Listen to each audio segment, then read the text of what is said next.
السلام علیکم ناظرین، میں ہوں آپ کا دوست کیسے دلاور جدون، شناسا ٹی وی کی ایک اور انفارمیشنل ویڈیو کے ساتھ۔ حسن ابدال محلہ ارشاد نگر کا 16 سالہ عثمان زندگی اور موت کی کشمکش میں آپ کی مدد کا منتظر ہے۔ 16 سالہ عثمان کے دونوں گردے کام کرنا چھوڑ گئے ہیں۔ پچھلے 4 دن سے راولپنڈی میں ہولی فیملی اسپتال میں ڈائلائسس ہو رہے ہیں۔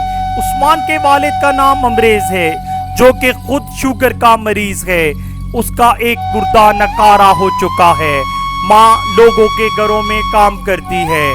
4 بیٹوں سے چھوٹا اور چھوٹے 3 بیٹوں سے سب سے بڑا عثمان ہے، جسے دیکھ کر ماں یہ سمجھی تھی کہ شاید اب اس کے کندھوں کا بوجھ کم ہو جائے اور اس کا بیٹا 4 پیسے کما کے اس کے بوجھ کو ہلکا کر دے، مگر عثمان کی بیماری نے ماں کی تمام امیدوں کا دم توڑ دیا۔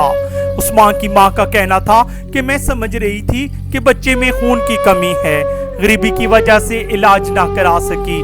اب ڈاکٹرز کہتے ہیں کہ اس بچے کے ڈائلائسس ضروری ہیں۔ خون میں صفائی ہونے کے بعد اگر ممکن ہوا تو نیا گردہ ڈالا جائے گا۔ بچے کا خون او نیگیٹو ہے، جس کی ایک بوتل تقریباً 5,500 کی مل رہی ہے۔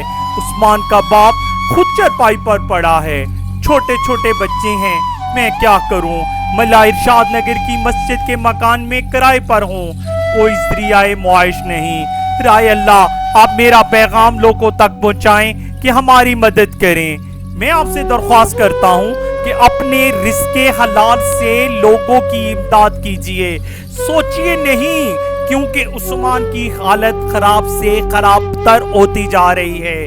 جلدی کیجئے اور سکرین پر لکھے نمبر پر رابطہ کیجئے اور بے کس اور مجبور ماں کی مدد کیجئے۔ شاید آپ کی تھوڑی سی مدد کسی ماں کے لال کو بچا لے۔